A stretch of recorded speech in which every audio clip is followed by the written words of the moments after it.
Madam Chair, thank you for putting this committee together. Thank the members of the committee for being here. I feel privileged to be here to tell our story. At Seven Sons, we are really a testament to the success of what this local food initiative can be. A little background with our farm. We kind of look at the local food movement from a broader perspective. We, for many years, operated a conventional farrow-to-finish hog operation on our farm. We produced pork for Tyson Foods. So what we're doing today is very, very different. My parents had a real vision and passion. Mark, kind of like you were saying there, for your kids to be involved in the farming operation. We operate about 550 acres of pasture on our farm. We raise cattle and hogs and chickens. Today is what we do, and we direct market those products direct to the consumer. And what we started off when we transitioned from our conventional hog operation to pasture-based agriculture. We started off by direct marketing our eggs from the front door of the house, and that started with 15 or so customers. Today, that is over 4,000 customers in just a few years. We have grown exponentially. We have over 10 full-time employees on our farm. That includes all 7 of us brothers. The opportunity is huge here. We started producing a product called grass-fed beef 15 years ago. Nobody knew what it was. The beef industry said it was going to be a fad. Today, not 1, not 2, not 3, but all 4 of the largest beef packers in the U.S. have just recently launched grass-fed beef programs of their own.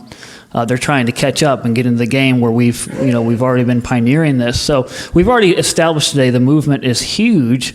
But I think as we look at how do we adapt, all of us here as producers, as regulators, as legislators, how do we adapt to this movement that's coming at us so fast? And I think to answer that question, we have to think about and ask the question, what is the driving factor behind this consumer demand, this shift? What is at the heart of it?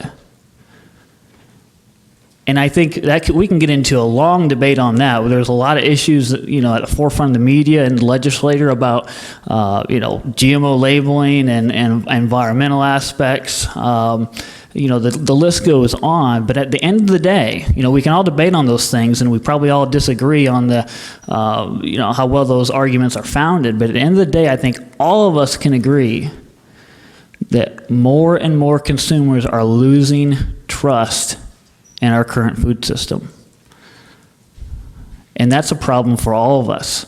That's where we all need to come together now and think about how do we begin to address that issue of the consumer losing trust. And when we think about ideals on our farm of trust and integrity, those are ideals that can't be enforced. It can't be regulated. Trust and integrity are a result of a relationship. And I believe that is what is driving the consumer to develop a local relationship with their farmers, with producers in their area. It's a trust issue. It's an integrity issue. And they find that's the best way to get as close as they can to that food source. So my challenge when we think about that is the idea of reestablishing trust in our food system. Indiana can lead the way, and the GMO debates. This is all nationwide. There's so many food issues that are a nationwide debate, but Indiana has the opportunity to lead the way in bringing and reviving an aspect of trust by opening the door for individual consumers to remove the barriers between consumers and farmers. And I would just challenge us to think about the very real possibility that some of our quote-unquote food safety orthodoxies that we've had in place for so long could actually be presenting some very real barriers to a even better food system of transparency and integrity that Jeff Hawkins was talking about. So that's my recommendation, encouragement to everyone here today. And we've had existing relationships with many of you that are here today, and I think Indiana has a very conducive legislature and regulatory environment to deal with, and we thank you for that. Any questions? Are there any questions for Blaine?